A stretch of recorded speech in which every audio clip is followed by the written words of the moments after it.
Once upon a time, there lived two neighbors. One of them bought a shotgun. Aha, thought the other. All right, I'll buy myself a bigger gun. What could this mean, thought the first neighbor.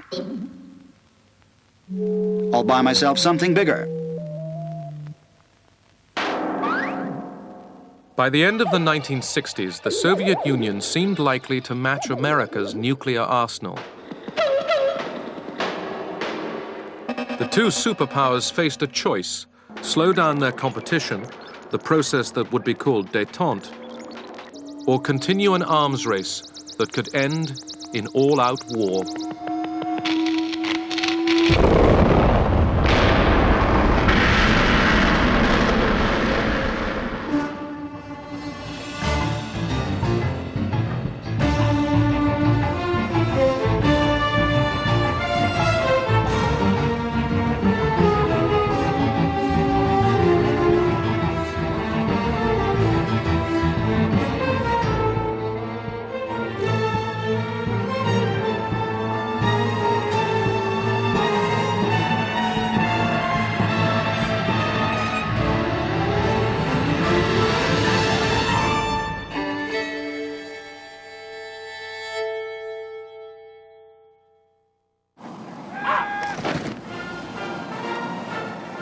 In 1969, a new American president came to power. Richard Nixon had new ideas about how to make the Cold War less dangerous. He was ready to accept the Soviet Union as America's nuclear equal. When President Nixon came into office, the conventional wisdom of all the media and the people who thought of themselves as intellectuals was that he was a warmonger and that they had to moderate him, and we were under enormous pressure to start negotiations on trade, on salt, on a whole complex of things. This was not a foreign policy politician, particularly in his early years. He had gained notoriety and power, as you know, on the wave of the Great Red Scare, the Great McCarthy period in American politics. He also knew, and this was very important, the bureaucracy. He knew that often the most difficult belligerent powers with which he had to deal were not the Soviet Union or China, but the Department of State, the Central Intelligence Agency, the Pentagon, the Department of Defense, those belligerents arrayed along the Potomac.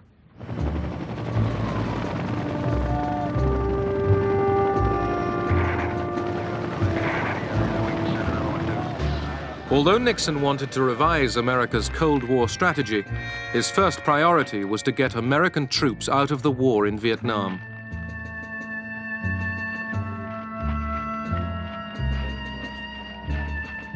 By 1969, this war had cost the lives of 30,000 GIs, and there was still no end. When I became Secretary of Defense, there were 550,000 men on the ground in Vietnam, another 1,200,000 in Asia in the Navy and the Air Force supporting this operation. It was a big war. America's ally, President Thieu of South Vietnam, met Nixon on Midway Island. Nixon told Thieu he planned to pull out American troops and hand over the ground war to the South Vietnamese. Vietnamization was the term that I coined in order to get people thinking about the responsibilities the Vietnamese had there. So we came in and said, that's fine as long as you leave behind a well-trained South Vietnamese army and equip us so that we could take care of our own destiny. In July 1969, the first American troops were pulled out.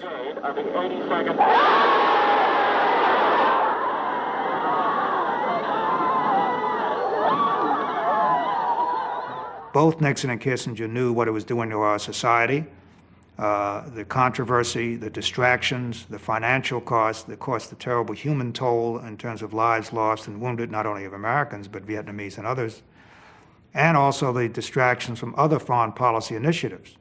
It's one reason that Nixon and Kissinger wanted to open up with China and to improve relations with Russia, partly to try to bring pressure on the Vietnamese to negotiate a settlement, partly to show a dramatic forward movement of our foreign policy that we were not crippled and paralyzed by the Vietnam War.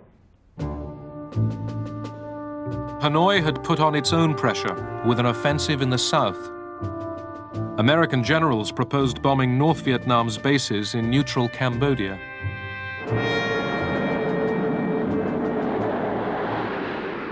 Nixon agreed to the bombing, but insisted the raids in Cambodia be kept secret. Doors open to 30 TG. Can we up at 30 TG? Stand by to release. Ready now. Wrong side. Time. Ready now.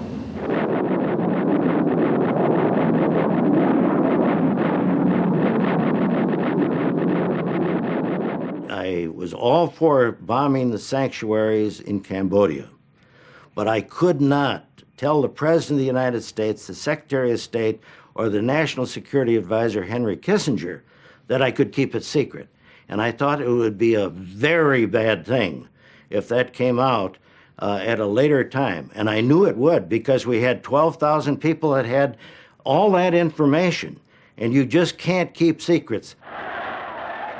Laird was right. Anti-war demonstrators protested.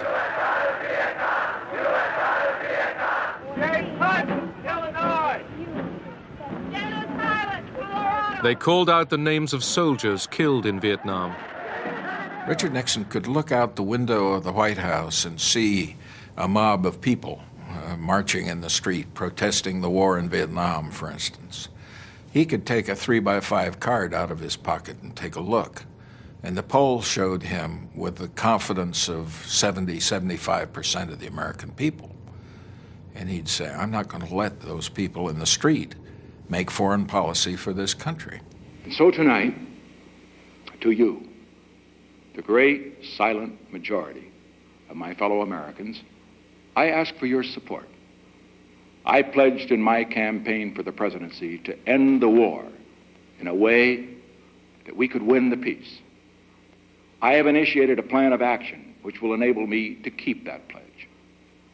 The more support I can have from the American people, the sooner that pledge can be redeemed. For the more divided we are at home, the less likely the enemy is to negotiate. Nixon believed, I think correctly, that the opposition to the war was mostly about the draft and the casualties and not about the American presence. The Americans didn't care if we were bombing Hanoi. They didn't care if there were American airplanes around. What they didn't like was the fact that young American men were being drafted, sent to Vietnam, and being killed. The bombing of communist bases in Cambodia was no miracle cure. Okay. 100 meters away from it now, Jesse from there. American GIs still came under attack in South Vietnam. All right, who's wounded? All right, give me some cover.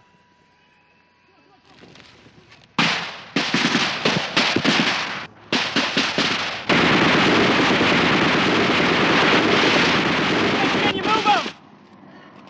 Okay, try to bring them back here. Remember to stop the bleeding. You gotta stop.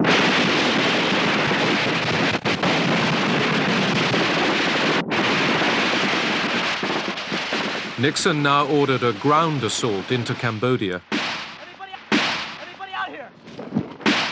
Do you feel the people are united behind you, Mr. President? As far as the people are concerned, I have no judgment on that.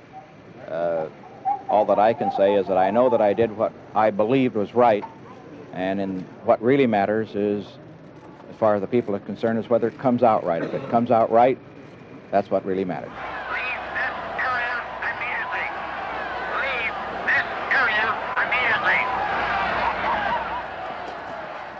Nixon's invasion of Cambodia produced violent protests on American campuses. Ready position.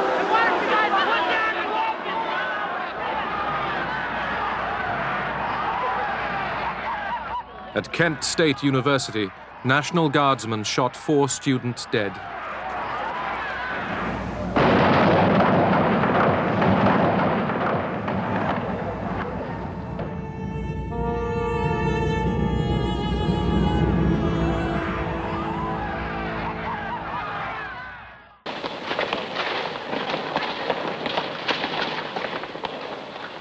Every year, in the early spring and late autumn, the Soviet Army gets its new recruits.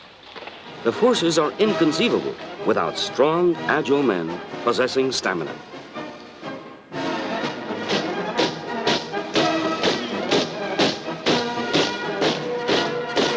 These are fighting men.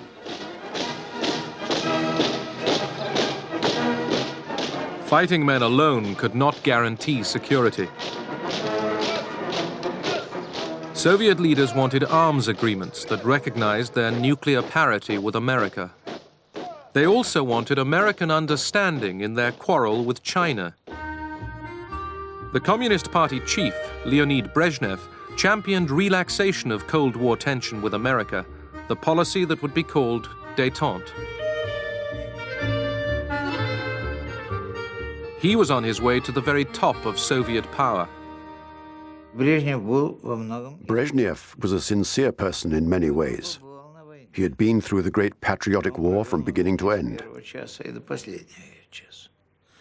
He returned with the very strong conviction that he had to do his best to prevent war. This was illustrated every time he went to a collective farm or factory. He would ask people, "How are things?" And they would complain, but then they would say, "Well, we can put up with it as long as there is no war."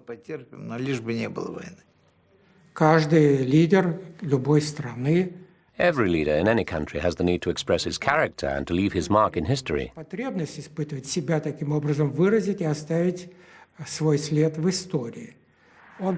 He wanted to become the leader of the Soviet government.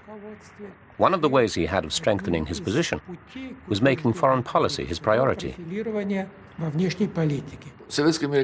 American-Soviet relations were always at the center of our diplomacy. I would say that basically, whether the West believed it or not, our attitude was to have a more constructive relationship with the United States.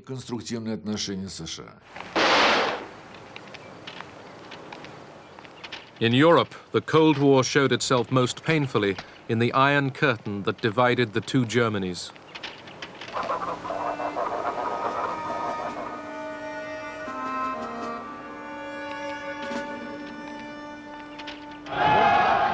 West Germany's new chancellor, the Social Democrat Willy Brandt, had his own ideas for improving relations with the Soviet bloc.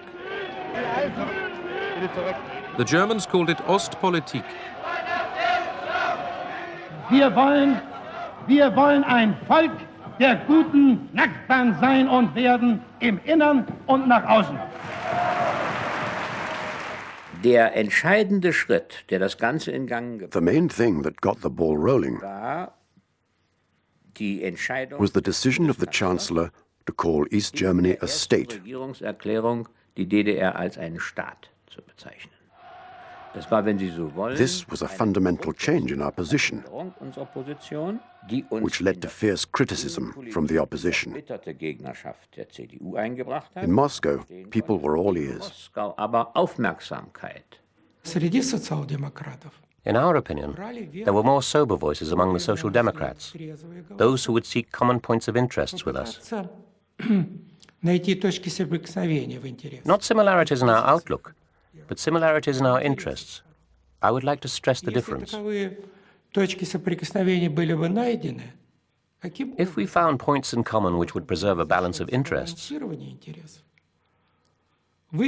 this could lead relations between the Soviet Union and West Germany out of a dead end.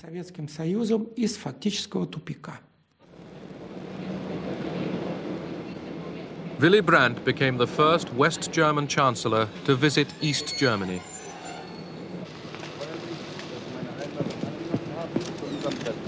Ich wünsche Ihnen einen recht angenehmen Aufenthalt. Danke Ihnen sehr für die Begrüßung, auch dafür, dass Sie gutes Wetter besorgt haben. Daran soll es nicht liegen. Danke sehr. Brandt's visit was a triumph. To ordinary East Germans, he seemed to bring hope of change. But the Americans were worried. My first reaction to Ostpolitik was concerned that it would lead to German nationalism, that if Germany operated on its own vis-à-vis the East, it would emphasize its own national concerns, if not immediately, then over a period of time. Das Echo auf das, was wir uns vorgestellt haben. The response we got from Nixon and Kissinger was one of doubt and suspicion. Natürlich Skepsis war, Misstrauen. Had we thought about everything? Ich habe Kissinger als Sicherheitsberater. I had informed Kissinger shortly before we got into office what we planned to do. He asked a lot of questions. Und hat viele Fragen gestellt. We reached the point where I said, I am not here to consult, but to inform. Zu konsultieren, sondern zu informieren. Das war ein Ton, This was a tone unheard of in Washington. Noch nicht gehört hatte. While the danger we feared was real, the best way to avert it was not to fight it and then be accused of being the cause of permanent German partition, but rather to help guide it in a direction that was compatible with Allied policy. And so we established another back channel to Brandt through his associate Egon Bahr, and to the Soviets via Dobrynin and Falin. And we insisted that before anything could be concluded with respect to Germany, absolute assurances had to exist with respect to our position in Berlin. Brandt's next destination was Moscow. He hoped to remove Russia's fear of its old German enemy. Brandt was willing to recognize Europe's post-war borders and the division between East and West. Der Moskauer Vertrag war natürlich The Moscow Accords were the key to our bilateral treaty system with the East. Vertragssystems zum Osten. The Federal Republic ceased being an excuse for the Soviet Union to keep the Eastern Bloc in line. The treaty was a signal from Moscow that there was a readiness for change. Willy Brandt flew to another old German enemy. In dem Wunsch, durch einen Vertrag dauerhafte Grundlagen für ein friedliches Zusammenleben zwischen der Bundesrepublik Deutschland und Polen zu schaffen, reisten Bundeskanzler Brandt und Außenminister Scheel nach Warschau. Brandt had come to recognize Poland's western border, carved out of territory seized from Nazi Germany in 1945. The German Chancellor visited the site of the Warsaw Ghetto. Words failed him. He knelt at the memorial to Jewish fighters who resisted the Nazis.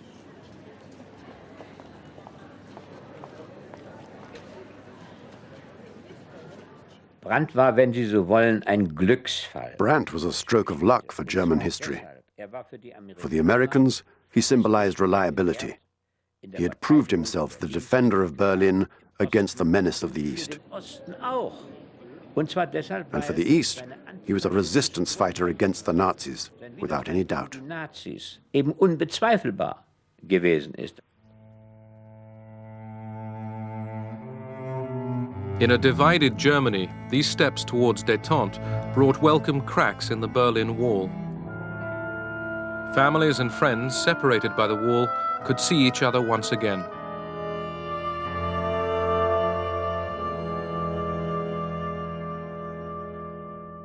Okay, fine, we'll call you later. The architects of America's new approach to the Cold War were Richard Nixon and his national security advisor, Henry Kissinger. Henry was very temperamental, very bright, very territorial, very insecure. You could say the same thing about Richard Nixon. And they complemented one another a lot of the time. At the same time, they were rivals. They fought with one another. They fought not with one another, but behind one another's backs. They were devious. The embassies, so basically what is happening... The two men preferred to work in secret.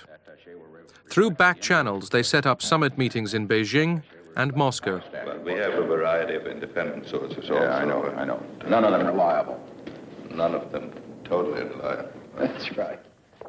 Nixon and Kissinger wanted the summits in China and the Soviet Union to help America get out of Vietnam.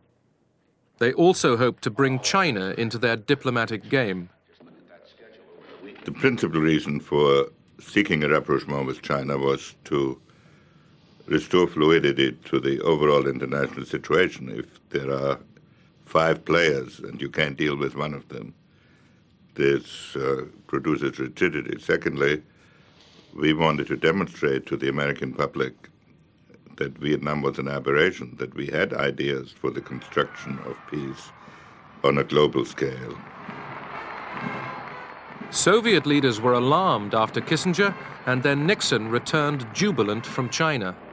Not only have we completed a week of intensive talks at the highest levels, we have set up a procedure whereby we can continue to have discussions in the future.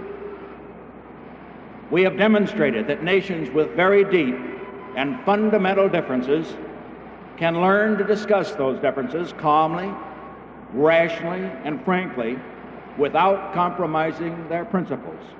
It was a great scare for our leaders, who decided that an anti-Soviet coalition was being formed, which included not only America and NATO, but also China.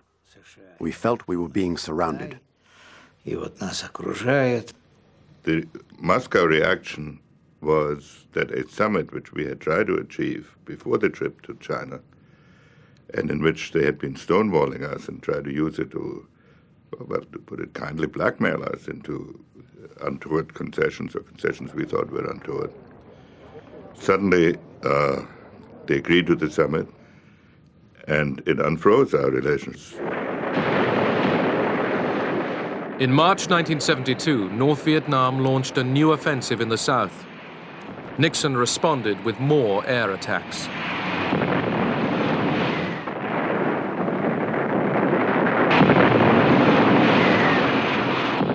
Would the Soviets receive Nixon in Moscow while his planes were bombing their North Vietnamese ally? The general debate that took place in the White House Situation Room, and I was in many of these, was which is more important, the Vietnam front or the Moscow front? And Nixon was the only important person that I can recall who said we can have both. I'm willing to lose the Moscow summit, but I predict the Russians will go ahead even if we bomb Hanoi and mine Haiphong. Nixon and Henry Kissinger played sort of good cop, bad cop with the Russians particularly. Kissinger would see Anatoly Dobrynin, the Russian ambassador, frequently, I mean, almost daily. And his line was, look, I work for this crazy man. There's no telling what he might do. So Anatoly, you and I, as reasonable men, must work together to an accommodation between our countries. Kissinger was uncertain whether Moscow would allow the summit to go ahead. I went to see Kissinger. He was nervous but tried to hide it. He said jokingly, "Okay, let's have a bet," because he knew I had a piece of paper with the official Soviet reply. He said, "Let's bet whether I can guess the answer." So we bet a crate of champagne. I asked him, "So what do you think the Soviet answer is?" He was convinced that the summit had been postponed to a later date. In fact, the official Soviet reply was, "The summit is going ahead, as planned."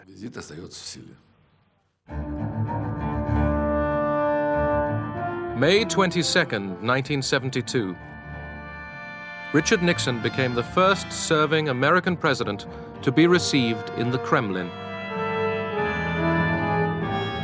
The summit reached agreements to limit offensive and defensive nuclear weapons, and it laid the foundation of Detente. For Brezhnev and Nixon, this was the most dramatic proof yet of the new relationship between their two countries. But first, the Soviets had to make their point on Vietnam. President Nixon, Dr. Kissinger, myself, and one other officer, 4 of us, went out to Brezhnev's country dacha. And there we saw Brezhnev, Kosygin, Podgorny, and the National Security Advisor on their side, 4 and 4. We sat for 3 hours in a dacha in which each of the Russian leaders took an hour to blast the United States for its Vietnam policy, absolutely attacking Nixon and the United States. Nixon knew what they were doing, namely they were writing a transcript to send to Hanoi. So he listened patiently, didn't get overly argumentative, basically just took it. After 3.5 hours of Soviet diatribe, sort of a tag team match among the Soviet leaders, we then went upstairs for dinner, and the entire mood changed. Brezhnev broke out the vodka. There was singing and jokes and toasts. And then later that evening, Kissinger went back, I believe with Gromyko, and did some more negotiating on arms control. The atmosphere was very good, even friendly. We were quite aggressive in view of Nixon's actions on Vietnam, but we made sure it didn't overshadow the summit, because the issues that Nixon was going to raise had already been agreed through the confidential channel. These were very important nuclear issues. All the members of the Politburo knew that the text of the treaty had already been agreed. Nixon knew that too from Kissinger. So, if we gave in to our emotions, we would ruin everything that had already been achieved. The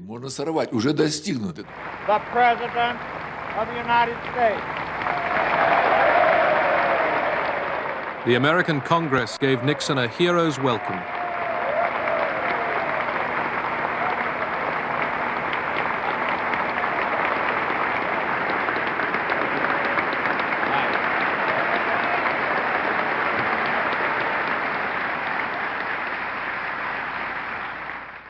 Last Friday in Moscow, we witnessed the beginning of the end of that era, which began in 1945. We took the first step toward a new era of mutually agreed restraint and arms limitation between the two principal nuclear powers. With this step, we have enhanced the security of both nations. We have begun to check the wasteful and dangerous spiral of nuclear arms, which has dominated relations between our two countries for a generation. We have begun to reduce the level of fear by reducing the causes of fear for our two peoples and for all peoples in the world.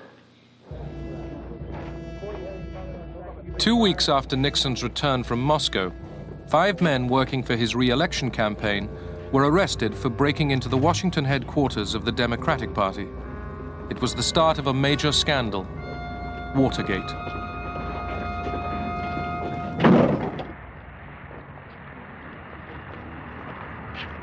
As election day approached, Kissinger returned from one of his many negotiating rounds with the North Vietnamese. He told Nixon he at last had a deal on Vietnam. The North Vietnamese negotiator, Le Duc Tho, presented to Dr. Kissinger a draft agreement on restoring peace and ending the war in Vietnam. And the first thing he said when he presented that document to Dr. Kissinger was, "You are in a hurry, are you not?"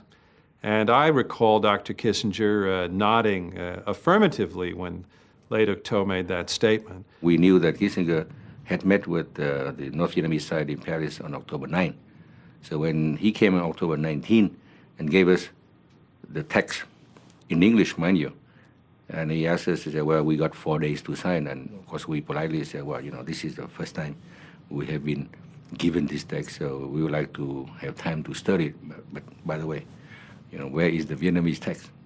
When I see the widows, the orphans, when I see so many tombs, so many sacrifices for the freedom and liberty of Vietnam, I reaffirm again that the whole people of South Vietnam will resist again any peace which demand the rendition of South Vietnam and which will give the South Vietnam to the communist aggressors.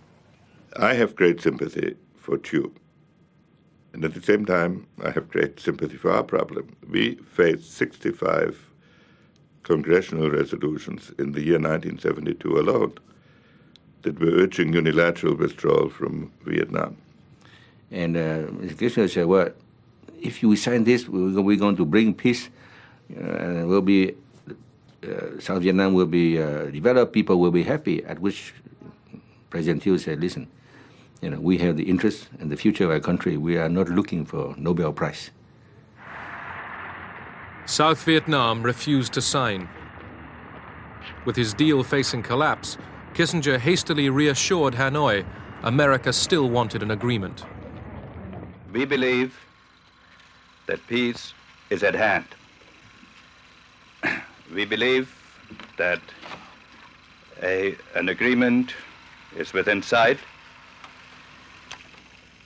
It is inevitable that in a war of such complexity, that there should be occasional difficulties in reaching a final solution.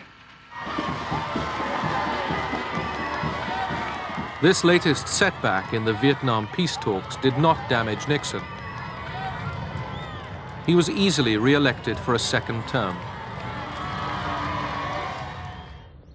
Back in Paris, Kissinger had to put Thieu's objections to the North Vietnamese. How do I get out of here? We thought you weren't having a meeting today, sir. Well, do something surprising. It's getting to be difficult to have a secret rendezvous in Paris. It certainly is. Will you be meeting again tomorrow, sir? We expect to, yes.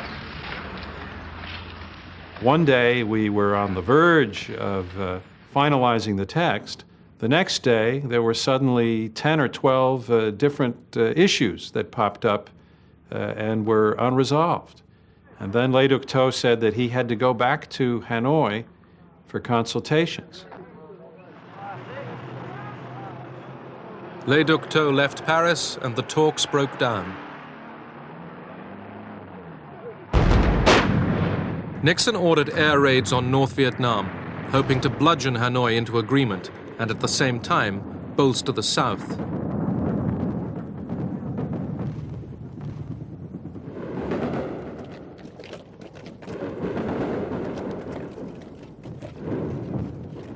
Over 12 days, Hanoi and Haiphong came under the most sustained bombing campaign of the war.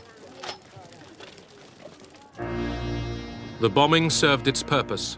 North and South Vietnam were ready to agree to the deal that Kissinger put together.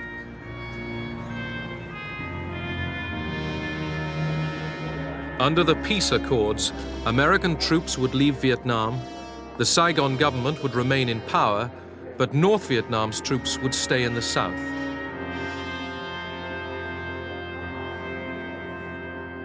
Nixon called it peace with honor. It so happened that with Mr. Kissinger, who had wanted to play the triangular, to do the détente, and Vietnam had to go in order for détente to happen. So this is my own analysis, and then that, unfortunately, was not very good for the South Vietnamese people. Good evening. The biggest White House scandal in a century, the Watergate scandal, broke wide open today. The Attorney General, Richard Kleindienst, has resigned because, in his own words, he had close personal and professional associations with people who may have broken the law. The two closest men to the president, H.R. Haldeman, his chief of staff, and John Ehrlichman, his chief domestic advisor, have resigned. Last week, both men were fighting hard to keep their jobs. We had a great staff system in the White House for dealing with crises. We didn't apply that system to Watergate. I think part of the reason was we didn't consider it a crisis. It was a very small potatoes episode. I had no prior knowledge of the Watergate break-in.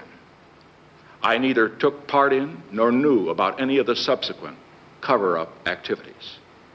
I neither authorized nor encouraged subordinates to engage in illegal or improper campaign tactics. That was And that is the simple truth. Regardless of Watergate, the process of détente continued. Brezhnev came to America for a second summit with Nixon. In California, the Soviet leader partied with Hollywood film stars.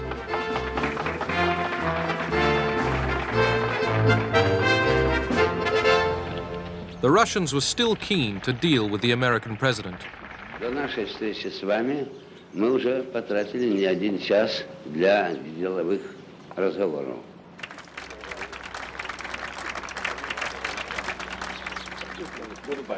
Goodbye.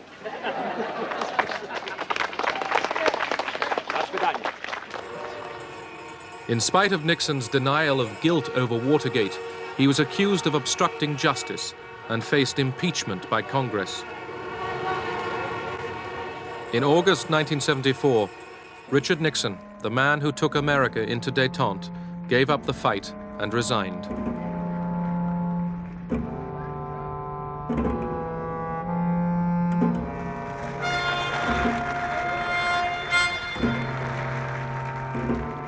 His successor was Gerald Ford.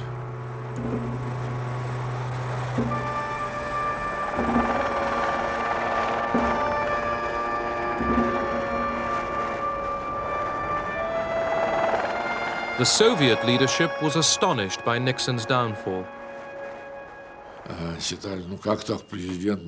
They thought, how could the most powerful person in the United States, the most important person in the world, be legally forced to step down for stealing some silly documents? It was so contrary to the mentality of the Soviet leaders that a person in such a senior position could be removed by legal means. They simply couldn't understand it.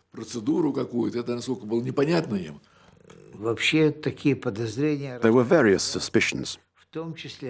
One of those suspicions was that it was done deliberately by the enemies of rapprochement between America and the Soviet Union.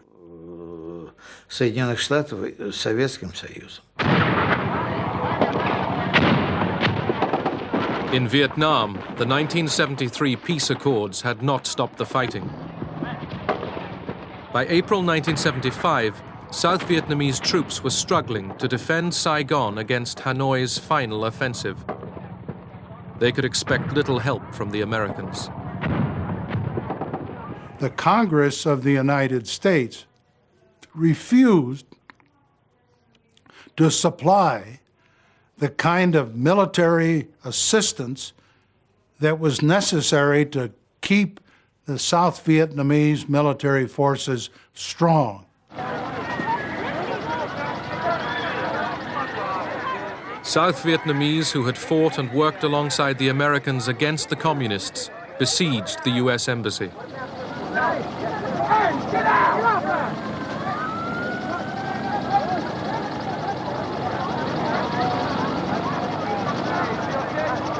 The Americans were getting away, but they had lost the war, and now they could not even save thousands of their South Vietnamese friends. The American experience in Vietnam, and particularly my own, had been like a B-52 strike from 60,000 feet up. Oh, we'd done a lot of damage. But very seldom did you have to gaze upon the consequences of that damage. That last day was like being in a B-52 strike right on the deck. You saw what our actions had wrought, and the horror and the shame was almost more than you could bear.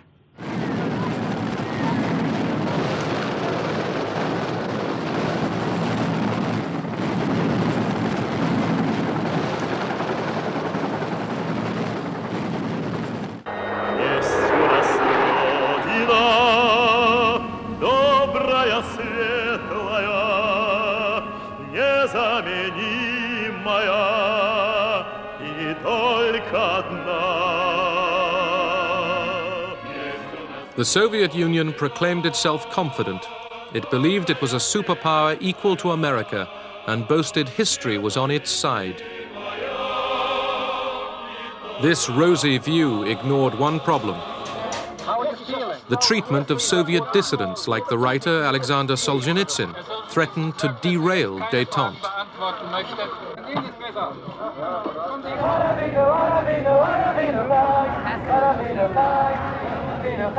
Mr. Kendall?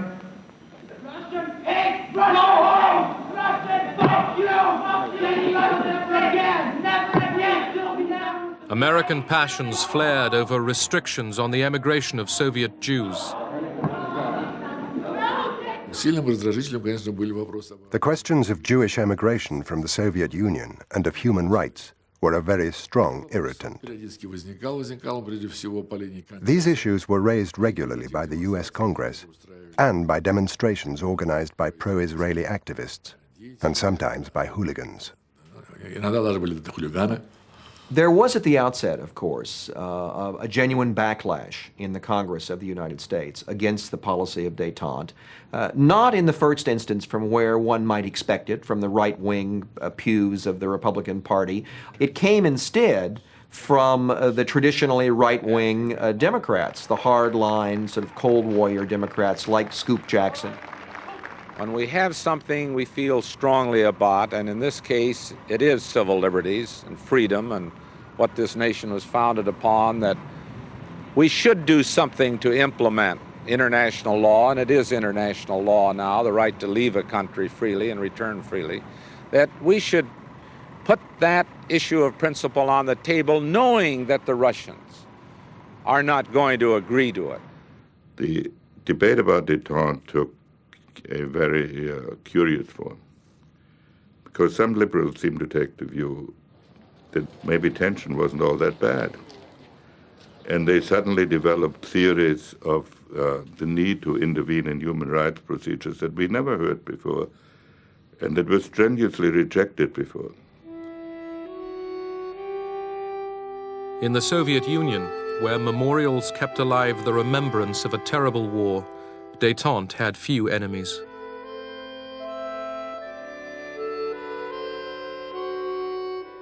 Soviet leaders hoped to guarantee their country's status and security with a treaty to be signed in Helsinki, which would recognize the post-war division of Europe. But this treaty had a stumbling block: human rights.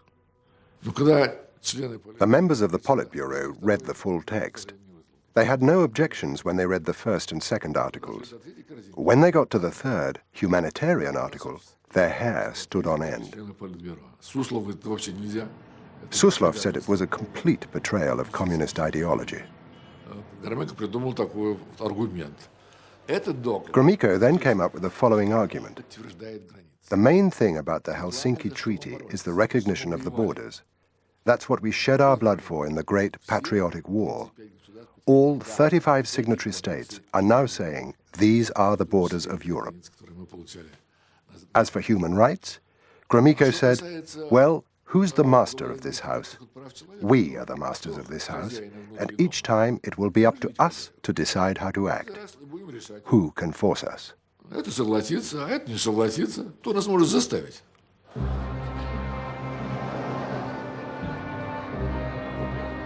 After overcoming the doubts of his colleagues, Brezhnev arrived in Helsinki, keen to cut a figure among leaders from East and West. Людям, принадлежавшим поколению, которое пережило ужасы Второй мировой войны, особенно отчетливо виден исторический смысл настоящего совещания. Право на мир должно быть обеспечено всем народам Европы. Both sides believed they had the agreement they wanted. The Soviet Union and the Warsaw Pact nations did not recognize that the human rights provision was a time bomb. We, the United States, believed that if we could get the Soviet Union and the Warsaw Pact nations to respect human rights, that was worth whatever else was agreed to in the Helsinki Accords. 3, 2, engine sequence start. 1, 0, launch commit. We have a liftoff. All engines building up thrust. Thanks to Detente, rockets could now point the way to coexistence rather than war. Houston flight, Zug Moskva. Корабль «Союз» готов к стыковке. Apollo Houston, I got 2 messages for you.